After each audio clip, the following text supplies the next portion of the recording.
Hello friends, today we will start a subject that is network theory, circuit theory और network analysis. ठीक है, तो generator है, electricity generate कर रहा है, ट्रांसमिशन लाइन से ट्रांसमिट हो रही है और लोड को सर्व हो रही है.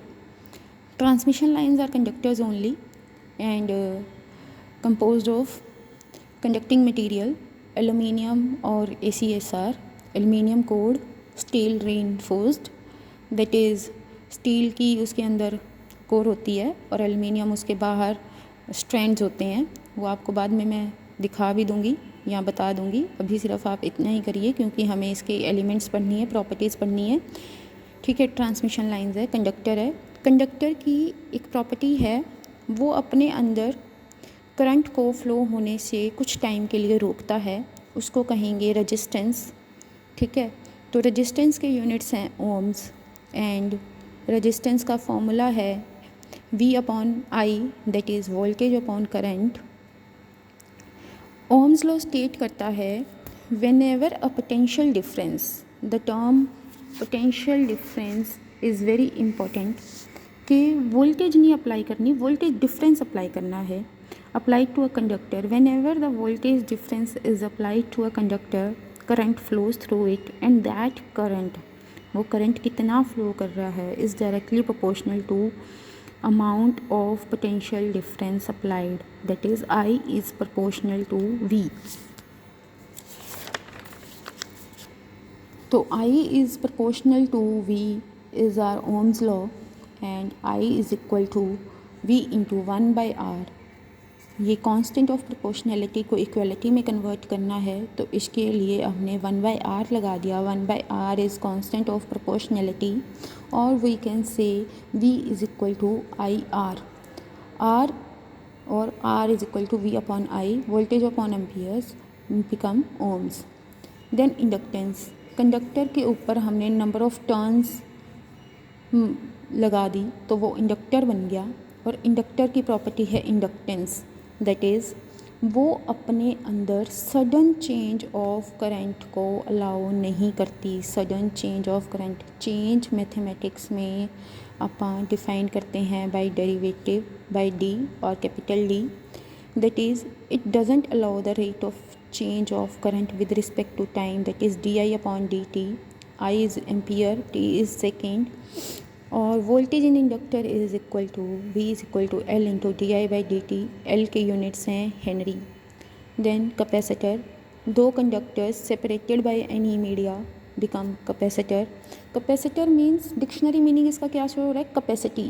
कैपेसिटी मीन्स ये अपने अंदर कुछ स्टोर कर सकता है, अपने अंदर कुछ भर सकता है, मतलब ये अपने अंदर चार्ज स्टोर कर सकता है. टू कंडक्टिंग मटेरियल्स और two conducting plates separated by a medium, insulating medium. That insulating medium can be any oil, mica और etc.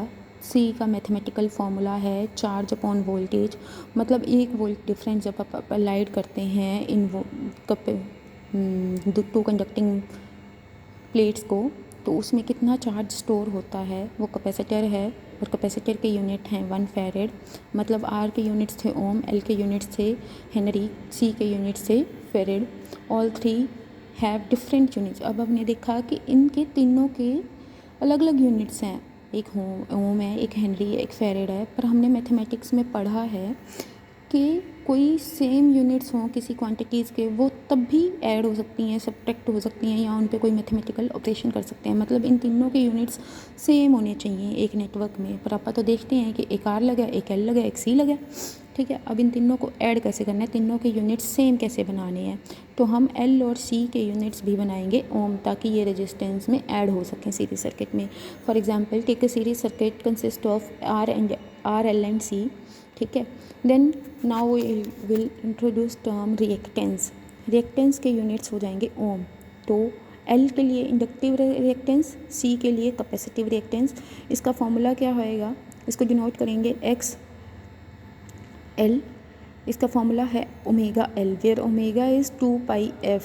Omega is angular frequency, denoting units are radian per second and f is frequency that is hertz. Then XL is equal to 2πfL. जब आप L को 2πfL कर देंगे तो उसके units हो जाएंगे ओम्स। देन कैपेसिटिव रिएक्टेंस है 1/2πfc और 1/ωc। मतलब जब आप कैपेसिटर को 1/2πfc करके सॉल्व कर देंगे तो उसके यूनिट्स हो जाएंगे ओम्स। अब अपने पास तीनों के यूनिट्स हो गए ओम्स, R के भी हो गए, L के भी हो गए, C के भी हो गए। अब आप तीनों को ऐड कर सकते हैं। तीनों को जब आप इसी टर्म में ऐड करना है, जहाँ फिर आप इनके फेजर्स देखने हैं। फेजर्स मैं आपको नेक्स्ट लेक्चर में समझा दूँगी, ठीक है। इसके लिए टर्म इंट्रोड्यूस हो गई Z is equal to V/I has the same units as ohms. Then Z is equal to R plus JXL minus JXC। J is denoted for phasors. इनका सिग्निफिकेंस समझा दूँगी कि यहाँ प्लस क्यों है, यहाँ माइनस क्यों है नेक्स्ट में।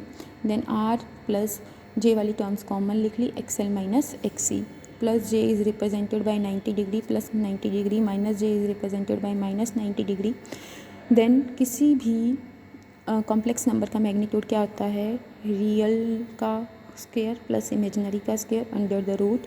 Then R square plus XL minus XC the whole square. Magnitude of Z angle is equal to tan inverse XL minus XC divided by R। इस एंगल से पता चलेगा कि हाँ, ये जो ओवरऑल सीरीज सर्किट था वो ओवरऑल इंडक्टिव था या कैपेसिटिव था। अगर एंगल पॉजिटिव आ गया तो अपना सर्किट इंडक्टिव था, अगर एंगल नेगेटिव आया तो अपना सर्किट कैपेसिटिव था। जे सिग्निफिकेंस फेजर्स हैं वो आपको कल समझा दूँगी।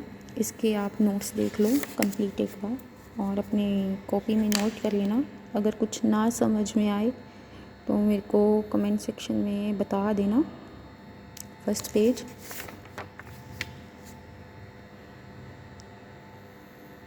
Second page,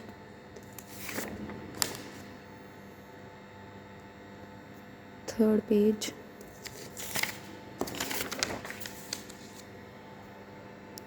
fourth page.